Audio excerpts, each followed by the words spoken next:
Hello दोस्तों, नमस्कार। स्वागत है आप सभी का आपीके एजुकेशन कोर पर। लास्ट लेक्चर में मैंने आपके साथ डिस्कस किया था विजयनगर साम्राज्य के बारे में, क्या क्या उसकी विशेषताएं थी, उन सभी को मैंने डिस्कस किया है। जिन लोगों ने उन वीडियो को नहीं देखा है, आपको लिंक डिस्क्रिप्शन में मिल जाएगा या फिर आप सीधे आई बटन पर जाकर भी उसे देख सकते हैं।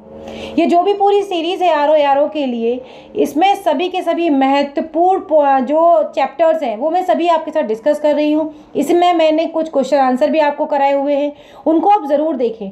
अगर आप पेपर के लिए जितने क्वेश्चन आंसर मैं करा रही हूँ इन सबको देखते हुए चलेंगे तो आपको बहुत ज़्यादा फायदा होगा एग्जाम में। तो बिना देर के हम शुरू करते हैं और आज बढ़ते हैं सूफी आंदोलन क्या था, यहाँ से कौन कौन से प्रश्न बन सकते हैं। तो सूफी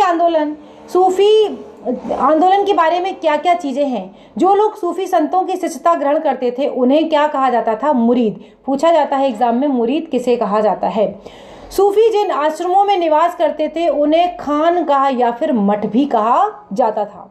सूफियों के धर्म संघ बाशारा और बेशारा, नाम याद रखिएगा, बाशारा और बेशारा।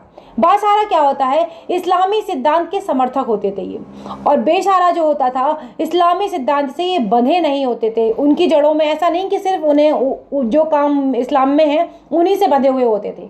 भारत में चिश्ती एवं सुरहावर्दी सिलसिले की जड़ें काफ़ी गहरी थी। कौन कौन सी?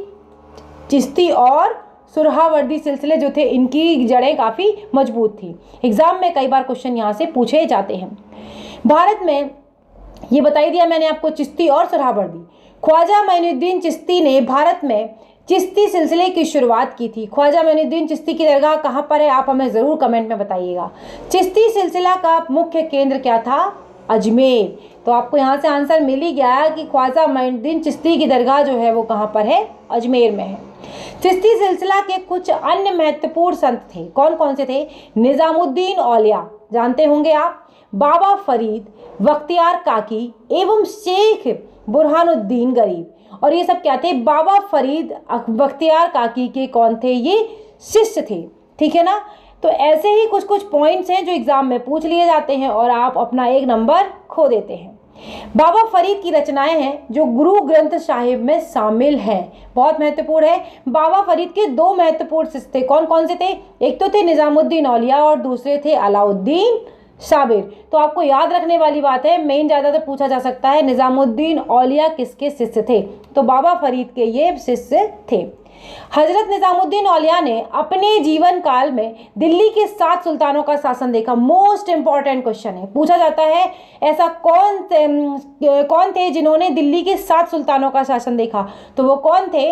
ये थे हजरत निजामुद्दीन औलिया जिन्होंने 7 सुल्तानों का शासन देखा था। इनके प्रमुख शिष्य थे कौन? शेख सलीम चिश्ती, अमीर खुसरो और अमीर हसन देलवी। शेख बुरहानुद्दीन गरीब ने 1340 में दक्षिण भारत के क्षेत्रों में चिश्ती संप्रदाय की शुरुआत की और दौलताबाद में इसका प्रमुख केंद्र बनाया। सूफियों की सुरहावर्दी धर्म संघ या सिलसिला की जो स्थापना थी वो शेख शिहाबुद्दीन उमर सुरहावर्दी ने की थी, लेकिन 1262 में इसके सुदृढ़ संचालन का जो श्रेय है वो किसे दिया जाता है? वो दिया जाता है बदरुद्दीन जकारिया को। इन्होंने सिंध एवं मुल्तान को मुख्य केंद्र बनाया। सुरहावर्दी धर्म संघ के अन्य प्रमुख संत थे जैसे जलालुद्दीन ताबरीजी, सैयद सुर्ख जोश, बुरहान आदि। सुरहावर्दी सिलसिले ने राज्य के संरक्षण को स्वीकार किया था। शेख अब्दुल्ला सत्तारी ने सत्तारी सिलसिले की स्थापना की। इसका मुख्य केंद्र क्या था? बिहार था। आपसे पूछा जा सकता है सत्तारी सिलसिले की स्थापना किसने की थी और इसका मुख्य केंद्र क्या था? स्पेशली ये बिहार पीएससी में पूछा जा सकता है। कादरी धर्म संघ या सिलसिला की स्थापना सैयद अबुल कादिर अल जिलानी ने बगदाद में की थी। भारत में इस सिलसिले के प्रवर्तक मोहम्मद गौस थे। इस सिलसिले के अनुयायी गाने बजाने के विरोधी थे। ये लोग शिया मत के क्या थे? विरुद्ध में थे। अब है आगे, राजकुमार दारा शाहजहां का जेठ मतलब बड़े पुत्र थे। ये कादरी सिलसिला के मुल्ला शाह का ये शिष्य थे। नक्शबंदी धर्म संघ या सिलसिला की स्थापना ख्वाजा बेलुद्दीन ने की थी। भारत में इस सिलसिले की स्थापना ख्वाजा की बकी बिल्ला ने की थी। भारत में इसके व्यापक प्रचार का श्रेय किसे दिया जाता है? बकी बिल्ला के शिष्य अकबर के समकालीन शेख अहमद। बाकी चीजें इंपॉर्टेंट हो ना हो, लेकिन शेख अहमद जो थे वो किसके समकालीन थे? तो वो अकबर के समकालीन थे।